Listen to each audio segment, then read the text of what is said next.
Film की शुरुआत में हम फिल्म के मेन कैरेक्टर बेले को देखते हैं, जो कि अपने बॉयफ्रेंड हेनरिक के साथ होती है। यहाँ पर हम बेले और हेनरिक को आपस में मेकआउट करते हुए देखते हैं, जिस दौरान हेनरिक बेले को एक म्यूजिक सीडी गिफ्ट करता है, क्योंकि बेले को इसका बहुत ही शौक था। इससे वो खुश हो जाती है। अब म्यूजिक सीडी के बदले हेनरिक बेले से उसके साथ इंटीमेट होने के लिए कहता है, जिसके बाद दोनों इंटीमेट होने के लिए एक रूम में आते हैं। मगर बेले अभी भी वर्जिन थी, इसीलिए वो काफी ज्यादा नर्वस हो जाती है और इसी कारण वो हेनरिक को इसके लिए मना करके चली जाती है।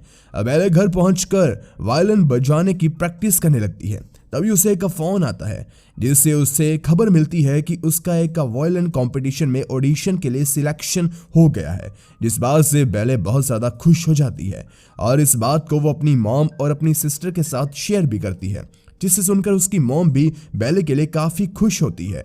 इसके बाद अगले दिन बेले अपना सिलेक्शन लेटर अपने वायलिन टीचर को दिखाती है, जिसे देखकर वो बेले को इस कंपटीशन में पार्ट लेने से मना कर देती हैं, क्योंकि उनके मुताबिक बेले अभी इतना अच्छा वायलिन नहीं बजाती है कि वो किसी कंपटीशन में पार्टिसिपेट कर सके। इससे बेले काफी दुखी हो जाती है और उदास मन से घर वापस आती है। इसके बाद उसे उसकी दोस्त युक्शी का कॉल आता है, जो कि बेले को बताती है कि उसका भी सिलेक्शन उसी वायलिन कंपटीशन में हो गया है, इसलिए उसे भी उसमें पार्ट जरूर लेना चाहिए। अब अगले दिन बेले को उदास देखकर उसकी मॉम उसे समझाती है कि उसे अपने बॉयफ्रेंड हेनरिक के साथ थोड़ा टाइम स्पेंड करना चाहिए, क्योंकि अभी उसकी उम्र उदास रहने की नहीं बल्कि मौज मस्ती करने की है। इसलिए बेले अपनी मॉम के कहने पर हेनरिक के साथ एक पार्टी में जाती है, जहां वो काफी ज्यादा एंजॉय करती है। जिसके बाद हेनरिक सही मौका देकर बेले के साथ इंटीमेट होने की कोशिश करता है, जो कि बेले को बिल्कुल भी अच्छा नहीं लगता। इसलिए वो वॉशरूम का बहाना बनाकर वहां से चली जाती है। लेकिन जब वो वापस आकर देखती है तो हेनरिक वहां सभी के सामने किसी दूसरी लड़की के साथ इंटीमेट हो रहा होता है। ये देखकर बेले काफी ज्यादा उदास होकर वहां से चली जाती है। अब आखिरकार बेले कंपटीशन में पार्ट लेने के लिए अगले दिन घर से निकल पड़ती है, जहां पहुंचकर बेले देखती है कि कुछ लड़के पियानो अंदर ले जाने की कोशिश कर रहे होते हैं। इसलिए बेले भी उनकी मदद करने के लिए जाती है, जिनमें से जैसे नाम का एक लड़का बेले को उनकी मदद करने के लिए थैंक यू बोलता है। जिसके बाद वहां बेले अपनी दोस्त युक्शी से मिलती है और फिर स्टेज पर जज के सामने वो वायलिन बजाने जाती है, जहां शायद नर्वस होने के कारण बेले ठीक से परफॉर्म ही नहीं कर पाती और वो जज से उसे एक और मौका देने के लिए रिक्वेस्ट करती है, जिस पर एक विंसेंट नाम का जज उसे दूसरा मौका दे देता है। मगर इस बार भी बेले ज्यादा अच्छा परफॉर्म नहीं कर पाती और वो पर्दे के पीछे जाकर रोने लगती है। तभी कोई आदमी बैक स्टेज में आकर बेले को टच करता है, जिससे बेले अराउज होने के साथ साथ काफी ज्यादा कॉन्फिडेंट भी फील करती है और उसे अपने कानों में वायलिन की एक प्यारी सी धुन सुनाई देने लगती है। जिसके बाद वो जज के सामने एक बहुत ही बेहतरीन परफॉर्मेंस देती है, जिससे जज बेले से काफी खुश होते हैं और उसे अगले राउंड के लिए प्रमोट कर देते हैं। इससे बेले काफी ज्यादा खुश होती है। इसके बाद बेले वहां पर विंसेंट से मिलती है और वो विंसेंट से काफी ज्यादा प्रभावित भी होती है, जो कि बेले से कहता है कि उसने बहुत ही अच्छा वायलिन बजाया है। इसके बाद वो बेले को अपना कार्ड देते हुए कहता है कि अगर तुम्हें इस वायलिन कंपटीशन में किसी भी टिप्स वगैरह की जरूरत हो तो तुम मुझसे बेझिझक कभी भी कहीं भी मिल सकती हो। अब हम बेले को उसकी दोस्त युक्शी के रूम में देखते हैं, क्योंकि वो यहाँ युक्शी के साथ ही रहने वाली थी। जिसके बाद बेले फिर से वायलिन बजाने की प्रैक्टिस करना शुरू करती है, लेकिन इस बार भी वो अच्छा वायलिन नहीं बजा पाती, जिससे बेले ये समझ आती है कि जब कोई उसे टच या सेड्यूस करता है तो उसके अंदर की सेक्सुअल डिजायर की वजह से उसे अच्छा वायलिन बजाने में मदद मिलती है। दरअसल बेले की डिजायर उसके अंदर के पैशन को पुश देती है, जिस वजह से वो वायलिन अच्छा बजा पाती है। अब इस बात को बेले अपनी दोस्त युक्शी से शेयर करती है और बताती है कि ऑडिशन के दौरान बैक स्टेज किसी ने उसे सेड्यूस करने की कोशिश की थी, इसलिए वो अच्छा परफॉर्म कर पाई। तो इस पर युक्शी उसे कहती है कि यानी तुम्हें किसी के साथ पहले इंटीमेट होने की जरूरत है। इसलिए अब युक्शी के कहने पर बेले एक एस्कॉर्ट सर्विस से उसके साथ इंटीमेट होने के लिए एक आदमी को हायर करती है। लेकिन जब वो बेले के साथ इंटीमेट होने की कोशिश करता है तो उसके साथ बेले को वो फीलिंग ही नहीं आती, बल्कि इस दौरान उसे हंसी आ रही होती है। इसलिए बेले उसे पैसे देकर वहां से जाने के लिए कहती है। इसके बाद बेले मदद के लिए विंसेंट के पास जाती है, जो कि उसे बताता है कि वायलिन बजाते वक्त तुम्हारे दिल और दिमाग में उस इंसान का ख्याल होना चाहिए जिससे तुम प्यार करती हो, और फिर विंसेंट बैले को टच करते हुए सेड्यूस करता है, जिससे उसे काफी अच्छा फील होता है और वो बहुत ही बढ़िया वायलिन प्ले करती है। इसके बाद अगले दिन युक्शी बैले को अपने दोस्त के स्टूडियो में लेकर जाती है, जहां उसकी मुलाकात जैसे से होती है, जो कि उस ऑडिशन के दिन उसे मिला था। अब इसी के साथ बैले और जैसे की अच्छी दोस्ती हो जाती है और फिर वो लोग वहां पर खूब इंजॉय करते हैं। वहां से घर आने के बाद बैले युक्शी से पूछती है कि क्या जैसे उसका बॉयफ्रेंड है। इस पर युक्शी उसे बताती है कि नहीं, मेरा कोई भी बॉयफ्रेंड नहीं है। और फिर युक्शी के पूछने पर बैले बताती है कि उसका भी कोई बॉयफ्रेंड नहीं है।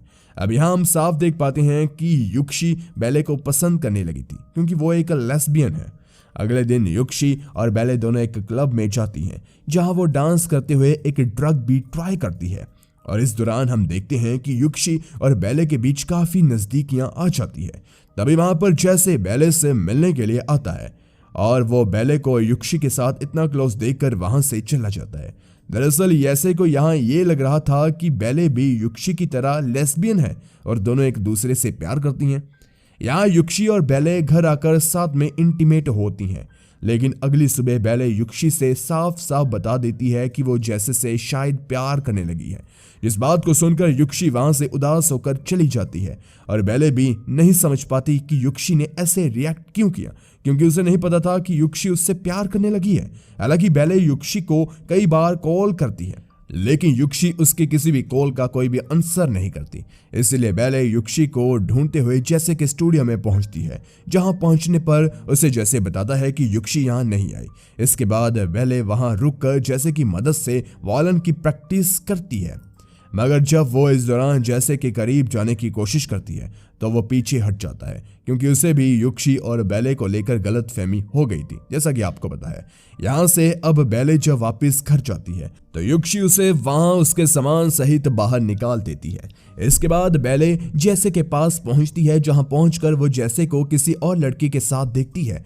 ये सब देखकर वो दुखी होकर वहां से चली जाती है और एक होटल में रूम लेती है, जहां वो विंसेंट को कॉल लगाती है, मगर उसे बैले की ठीक से बात नहीं हो पाती, क्योंकि वो थोड़ा बिजी था। अब सेकंड राउंड परफॉर्मेंस के लिए बैले स्टेज पर जाती है, लेकिन वहां पर जजेस में विंसेंट को ना देखकर वो वॉशरूम में जाकर रोने लगती है। लेकिन तभी वहां विंसेंट आ जाता है और फिर वहीं पर बैले विंसेंट के साथ इंटीमेट होती है, जिसके बाद बैले जज के सामने बहुत ही अच्छा वायलिन बजाती है, जिस वजह से जजेस उसे थर्ड राउंड के लिए प्रमोट कर देते हैं।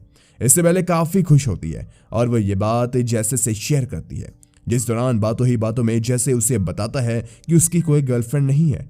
लेकिन तभी बैले की नजर वहां विंसेंट पर पड़ती है, इसलिए वो जैसे को एक्सक्यूज करके विंसेंट से मिलने के लिए जाती है, जहां वो विंसेंट को उसे सपोर्ट करने के लिए थैंक्स बोलती है और फिर विंसेंट बैले के साथ फिजिकल होने लगता है। तभी वहां जैसे आकर ये सब देख लेता है और बैले से गुस्सा होकर चला जाता है। इस बात का बैले को काफी बुरा लगता है, क्योंकि उसने जैसे और युक्शी दोनों को ही नाराज किया था। इसीलिए वो ये सब कुछ छोड़कर वापस अपने घर चली जाती है और अपना वायलिन वगैरह अपने म्यूजिक टीचर को दे आती है। जिसके बाद जब बैले घर में अकेली उदास बैठी होती है तो वहां उसकी मॉम आकर बैले को उसके सपनों को ऐसे बीच में अधूरा छोड़ने से मना करती है और कहती है कि उसने जो शुरू किया है वो उसे पूरा करे, साथ ही अगर उससे कोई गलती हुई है तो वो उसे भी फेस करे।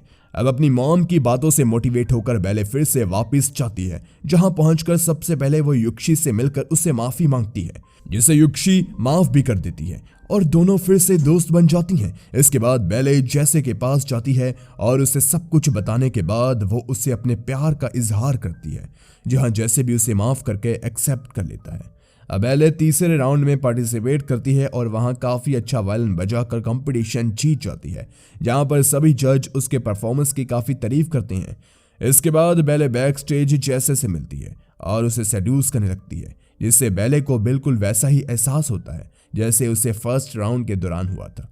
और इससे बैले समझ आती है कि उस दिन बैक स्टेज कोई और नहीं बल्कि जैसे ही था, जिसके के साथ बैले को उसका सच्चा लाइफ पार्टनर मिल जाता है। और ये मूवी इसी के साथ यहीं पर खत्म हो जाती है। गाइस, वीडियो पसंद आई हो तो हमारे चैनल्स को जरूर सब्सक्राइब कीजिए, क्योंकि हमारे दोनों चैनल पर आपको बेहतरीन कंटेंट मिलता रहेगा। दूसरे चैनल के लिंक वीडियो के डिस्क्रिप्शन में है। हमने उस चैनल पर भी काफी अच्छी वीडियोस को अपलोड कर दिया है, तो आप उस चैनल को जरूर विजिट कीजिए और उन वीडियोस को भी जरूर देखिए। धन्यवाद।